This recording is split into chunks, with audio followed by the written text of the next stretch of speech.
Bueno, pues ahora vamos a pasar a presentar al primer ponente del día, con una ponencia que se titula Aldous Huxley y un arte de ver. ¿Podemos aprender medicina integrativa? Se pregunta. El ponente es el doctor José Francisco Tinao.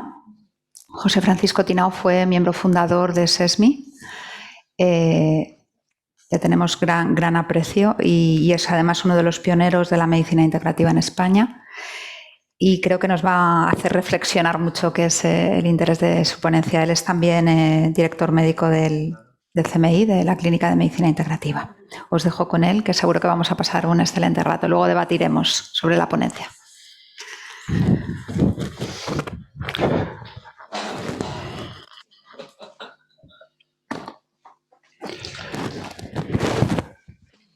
Bueno, pues muchas gracias.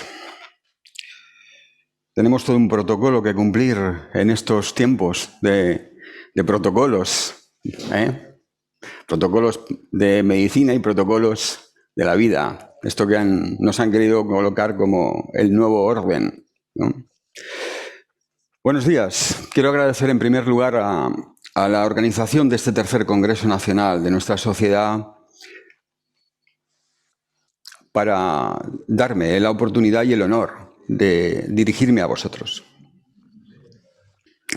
Doy a todos las gracias y hago un reconocimiento de la organización de este año por las dificultades añadidas a las que estamos sometidos todos. Creo que lo superaremos, como hace el ser humano cuando se propone algo digno de su papel en el cosmos, y espero que salgamos mejores, más solidarios, menos egoístas y quizá más sensatos. Propuse en un momento de despiste intelectual, cosa que suele ocurrirme, como saben a los que me conocen, esta conferencia o algo similar, porque debía ser el sustituto de alguien que no está aquí. Y la doctora Giralt, siempre muy rápida, me tomó la palabra. Inmediatamente me di cuenta de que había sido un insensato, pero ya era demasiado tarde. Muchos de los que nos escuchan pensarán que ya el título es una auténtica boutade, ¿no? Una simple intervención ingeniosa destinada a impresionar.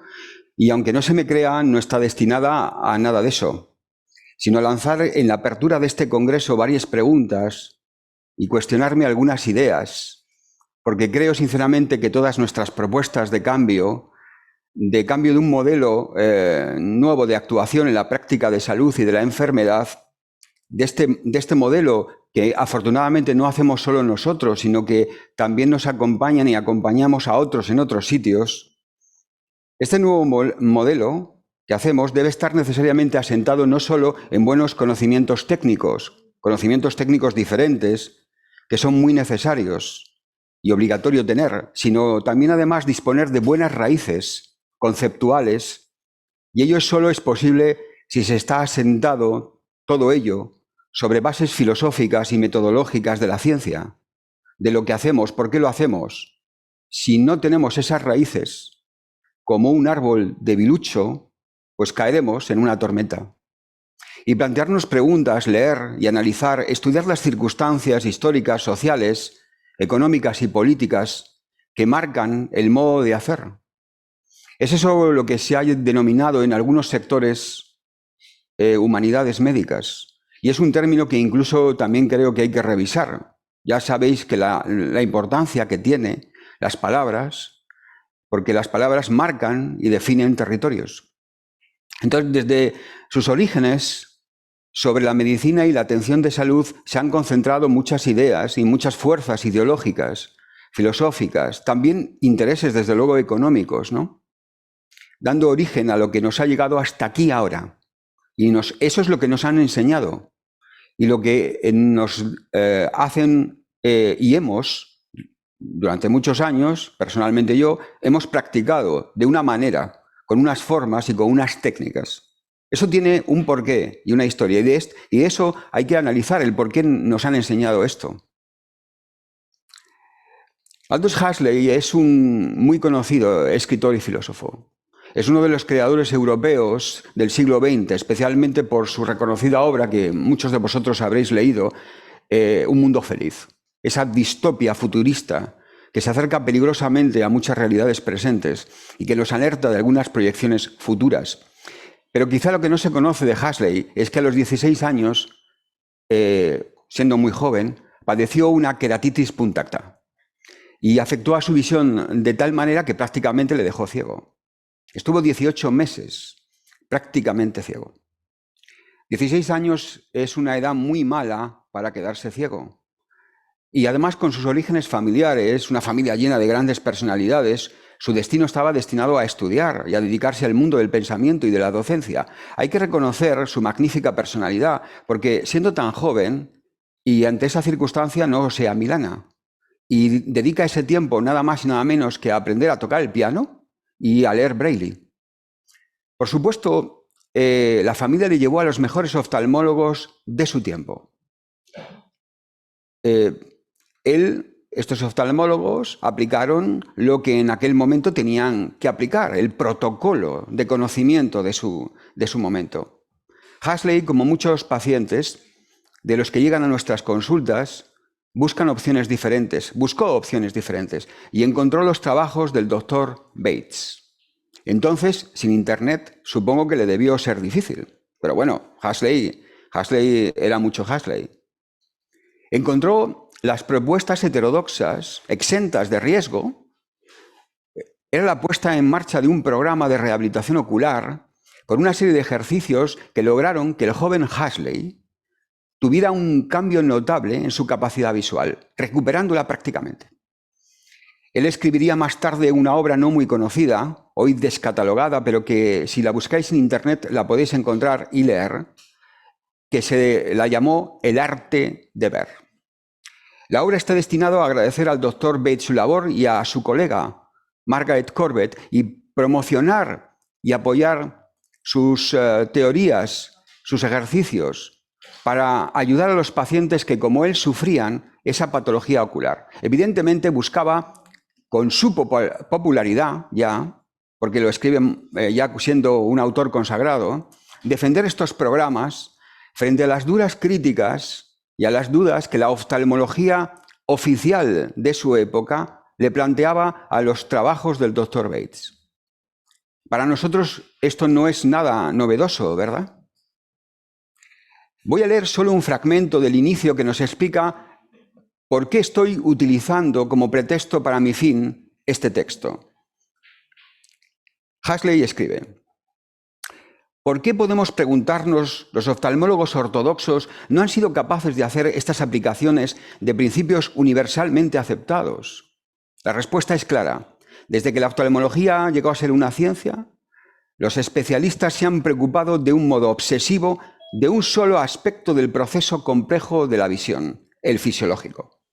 Tan solo han prestado atención a los ojos y no a la mente, que se hace de los ojos para ver. He sido tratado por hombres eminentes en su profesión, pero jamás me han hecho la menor insinuación de que existía una parte mental de la visión o de que existan procedimientos falsos para utilizar los ojos y la mente, así como procedimientos correctos, métodos antinaturales y anormales de funcionamiento visual, así como métodos naturales y normales. Después de tratar mi infección aguda en mis ojos, de la que demostraron máxima habilidad, me proporcionaron lentes artificiales y me abandonaron. El que yo utilizara bien o mal mi mente y mis ojos provistos de gafas les era perfectamente indiferente a todos los oftalmólogos ortodoxos, como también lo era el efecto que tendrían sobre mi visión su uso inadecuado. Pero para el doctor Bates, por el contrario, estas cosas no le eran indiferentes. Y en consecuencia, después de largos años de experimentos y de práctica clínica, elaboró un método especial de educación visual y su eficacia muestra la bondad de este método. Es un trozo del inicio de la obra del arte de ver. Esta afirmación es un reflejo de una realidad pasada que perdura en general en el presente y en la práctica de las profesiones de la salud de nuestro tiempo. ¿Qué podemos aprender de esta afirmación? algo que sabemos y que nos enfrenta a veces con intensidad extrema. Se nos pide que actuemos de manera más cercana y sensible a las necesidades de los pacientes, se nos pide conocer y visitar el entorno, dándoles más tiempo, manteniendo elevado nuestros estándares de práctica, incrementando nuestra labor profesional. Se exige tener una labor comercial. Se nos dice que somos proveedores de servicios de atención de salud en el formato de empleado público o funcionario, sometido a unas reglas preestablecidas, burocratizadas, bajo presión de objetivos de gestión empresarial, de reducción de costes y estudios para ser más eficientes, obligados a publicar nuestras diferencias para captar pacientes, sometidos a auditorías por examinadores ajenos a nuestra actividad, educadores o legisladores que nos instan a ampliar intereses, a ser cada vez más holísticos en el cuidado de cada paciente, y simultáneamente se nos amenaza con pruebas de recalificación que buscan primar contenido técnico, no nuestro aliento cultural.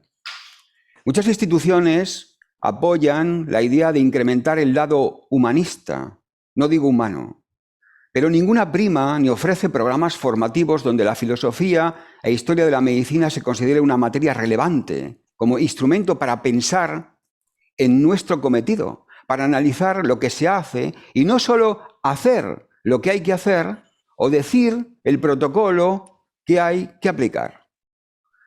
No importa nuestro saber en sociología o en psicología o en demografía, no importa que pensemos más allá de nuestra parte exclusivamente técnica. Se dice hipócritamente que es necesario e importante, pero realmente al modelo y al sistema no le interesa. No le interesa que nos pongamos a analizar y pensar en nuestra manera de actuar y formarnos. Nuestras escuelas de medicina exigen alumnos muy preparados. Igual lo hace el empleador oficial.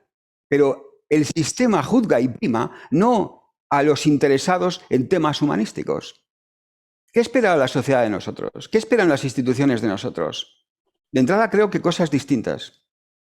Un joven graduado o un profesional con años de experiencia se encuentran en oposición a lo que los de fuera exigen. Realidad, sálvese usted mismo. Lo hemos visto en este último año con una realidad descarnada donde se puede uno preguntar, yo me pregunto, ¿dónde han estado las instituciones que oficialmente tienen asignado el papel de orientar y de definir las actuaciones y acciones?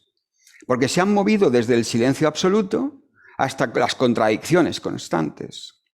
¿Qué hacen los profesionales? Pues aguantar, como dice la letra de una canción muy conocida. Los acontecimientos actuales, políticos, económicos, indican que el estudiante y el profesional, pero también el público general, que espera de la profesión de salud, debe preocuparse no solo del cuidado y de la sanación de sus pacientes, sino también ahora de la justicia social, del medio ambiente, de las regulaciones gubernamentales. Pero incluso al abordar estos temas, el temario se sigue centrando en el presente y nada en las raíces históricas que nos han traído hasta aquí. ¿Cuál es el resultado? Nos encontramos en una oposición clara a la que se supone que es una nueva intrusión de fuerzas en nuestra profesión. Se comportan como si antes no hubiera ocurrido nada de estas confrontaciones. Estamos admirados todos, se maravillan con el nivel de nuestros contenidos técnicos, de nuestros contenidos científicos, de nuestras notables herramientas de diagnóstico y de nuestras amplias aptitudes técnicas. Sin embargo, las prácticas cotidianas, como si siempre hubieran estado aquí o hubieran caído del cielo. Ni el médico ni el paciente entienden los métodos y por qué lo hacen. ¿Cómo se alcanzaron estas aptitudes y estos principios éticos? Cada uno de nosotros debe refugiarse en los atributos personales, sus lecturas ajenas a la ciencia médica, sus experiencias, su grado de empatía o forma de relacionarse con los otros, que le demandan no solo habilidades técnicas, sino comprensión, orientación, guía. Guía en qué hacer, no hacer. En una sociedad que es cada vez más compleja. Guía frente a un cúmulo de inputs cada vez más desordenados y contradictorios y divergentes bajo un escenario de incertidumbre y miedo. Y ahí están ustedes y estamos nosotros. Aristóteles escribió que el alma es lo que te hace ser quien eres. Conservar el alma de la medicina, ¿qué sería? Quizá conservar tu individualidad. Y eso supone romper algunas reglas, porque las reglas, no lo olvidemos, están diseñadas para eso. Al expresar nuestra individualidad, generamos incomodidad, crítica, caemos mal. La mayoría de las personas están mejor conformándose, porque la heterogeneidad que presenta la salud y la medicina integrativa es una amenaza, como bien ha señalado Thomas More en su libro El cuidado del alma en la medicina. La medicina ha sido siempre algo más que dar un medicamento, que la curación y los sanadores abarcan más que una disciplina y, de facto, el desarrollo de la medicina nunca fue lineal, no fue constante de progreso. La medicina, la historia y la filosofía han estado entre ellas entrelazadas y la sociedad y la profesión han actuado y se han influenciado mutuamente. La eficacia de un profesional de la salud depende de sus cualidades y habilidades, más que de cualquier protocolo que esté homologado por instituciones internacionales. Depende de nuestro eros, ese espíritu divino responsable de la creación de lo bello. El eros es un poder que une y atrae. La salud sigue al eros. Epicurio señalaba que el placer es un valor de la vida humana. En la enfermedad quizá el placer pueda ayudar a recuperarnos y quizá la medicina integrativa tenga una raíz epicúrea. La medicina integrativa debe llevar a generar ideas y reflexiones que puedan ayudar al alma a buscar la belleza. Un nuevo rol que ahora se nos pide es el de asesor o apoyo. El paciente entra en un escenario hostil, la enfermedad y sus circunstancias. Y yo siempre les pregunto, cuando llegan a mi consulta, a nuestra consulta, ¿por qué están aquí? Esta primera pregunta que les hago, ¿por qué viene usted aquí? Les sorprende, ¿no?, esta pregunta. La mayoría me responden o por recomendación de otra persona, pero lo tienen claro. Quiero menos medicamentos, busco a alguien que me vea de forma conjunta, estoy harto de ir de especialista en especialista. Una vez, como anécdota, alguien me respondió que lo que buscaba era un domador de leones, por los diferentes especialistas que debía ver esta paciente que estaba diagnosticada de lupus. Ahora entendemos el porqué, ¿no?, de tantos especialistas. Podemos imaginar su larga lista de pruebas, sus estudios de ida y venida, de resistencias. Necesitaba un Virgilio, como Dante. Necesitaba la ayuda para entrar al infierno. Nos situamos en la vida de las personas en sus peores momentos. Están enfadados, desorientados, con una fractura emocional en desequilibrio. Nos enfrentamos a la necesidad de reparar, no solo biológicamente, sino emocionalmente. Es un trabajo duro y exigente. Yo lo siento así, lo veo así. Muchos de nosotros se ven arrastrados por esta presión y esta exigencia, y todo ello lo tenemos que hacer sin moralismos. Porque la medicina integrativa debe evitar esa corruptela del sentido ético refinado que ya Susan Sontag escribió, que no había nada más punitivo que dar un sentido a la enfermedad, porque siempre se acaba inevitablemente siendo moralista. Deberemos aprender que el ser humano tiene imperfecciones y que el perdón tiene formas y es un instrumento terapéutico. La salud y la medicina integrativa están empezando. Nosotros somos la primera generación de profesionales en este nuevo paradigma. Eso nos da una gran responsabilidad. También nos va a eximir de muchos de nuestros errores. Esto ya lo he comentado en otros lugares, ¿no? Nosotros nos hemos formado fuera de los canales oficiales y seguimos haciéndolo prioritariamente fuera de esos canales. Hay muchos modelos de hacer medicina integrativa porque va a depender del lugar geográfico y del entorno social. Va a tener que enfrentarse a fuerzas de oposición, que hoy podemos dividir en dos grandes grupos: aquellos que creen que el modelo actual es lo mejor que se puede ofrecer ante el conjunto amplio de nuevas necesidades. Son gente evidentemente honesta, aunque tengan una visión, desde mi punto de vista, del siglo XIX, cuando estamos asistiendo a la necesidad de explicar muchas nuevas cuestiones que se nos vienen encima y que la medicina integrativa es capaz de responder, porque la medicina integrativa camina hacia las ciencias de la complejidad. Ya se está trabajando tímidamente en esto. Y luego están otros, los vendidos a intereses espurios, que nada quieren que cambie, que se parecen a esos jueces del Papa que ante la petición de Galileo de que miraran por el telescopio y confirmaran con sus propios ojos las propuestas que él hacía, le respondían que no lo necesitaban hacer, porque ellos ya conocían la verdad. La suya, claro. No necesitaban contrastarla. Nos enfrentamos a retos muy amplios. Está el reto demográfico, el reto epidemiológico, el reto medioambiental, el reto de la demanda de conocimiento por parte de los pacientes para tomar decisiones. Están decisiones que les afectan directamente, el reto de los desequilibrios económicos que va a llevar a desequilibrios sociales, el reto de la incorporación de la inteligencia artificial que va a entrar a saco en el campo de la atención sanitaria, en el diagnóstico, en las decisiones de actuar. ¿Va a responder este modelo ortodoxo a todo ello? Yo creo que no. Que es el modelo de salud y medicina integrativa que proponemos, el que puede, y recalco puede, porque detrás de eso hay que hacer un gran trabajo y mucha labor. Nosotros debemos trabajar en su apoyo. ¿Cómo? Está escrito que un movimiento de cambio cultural surge cuando un conjunto de personas establecen relaciones comunes de trabajo y descubren causas comunes y que es posible con ello alcanzar un ideal. Ese conjunto de relaciones desarrollan nuevos conocimientos y prácticas. Y entonces todo el sistema que influye genera el cambio. Nosotros, en primer lugar, estamos o debemos estar haciendo las cosas con amor y honestamente.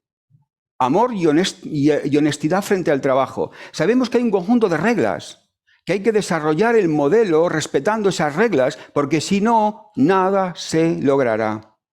La filosofía de la ciencia del siglo XX ha estado dominada por el debate entre empirismo lógico y sus críticos a propósito del análisis lógico de las teorías científicas y su justificación. Toda elucubración era anatemizada, se apartaba del guión. En los 70 del siglo pasado hubo un reinterés por la metafísica, dado el papel adquirido por la mecánica cuántica y la relatividad. Se quiso conectar con la filosofía analítica. Había una renovación de la filosofía de la naturaleza, una nueva visión de la filosofía de la naturaleza. La ciencia tiene 3 notas: sistematicidad, objetividad, método experimental. El primero remite a la pluralidad de observaciones bajo una misma explicación y llamamos ley. La objetividad recuerda que las teorías científicas no dependen de un punto de vista personal o particular. El método experimental permite avanzar predicciones, incluso hacer reproducciones. Pero de ahí surgen también los problemas entre la teoría y el experimento. Ponerse objetivos realistas. Proponer imposibles es hacerles el juego a los que nada quiere que cambien. Pedirlo todo es lo mejor para no conseguir nada. Nosotros debemos crear redes de trabajo y recoger datos y publicar. Distinguir entre lo científico y lo político, que son distintos. La historia de la ciencia es la de un cambio constante, un paradigma que viene y es sustituido por otro. Y saber que lo que se sustituye no es necesariamente tirado a la basura, sirve para lo que sirve. Por ejemplo, la medicina ha sido, vamos a llamarla, entre comillas, ciencia. Porque hasta muy poco no ha sido aceptada como tal en el umbral de las ciencias consideradas clásicas como la física o las matemáticas o incluso la filosofía. Las ciencias médicas son un conjunto de ciencias. Nosotros hemos ido chupando información de todos los demás y tratando de adaptarlas a un ser extremadamente complejo. Por eso, el interés por estudiar las ciencias de la complejidad como instrumento de análisis para entender el modelo de salud y medicina integrativa. Termino ya. Goethe escribió: en el momento en que uno se compromete definitivamente, la providencia también se mueve. Nosotros, creo, nos comprometemos o deberíamos hacerlo. Muchas gracias.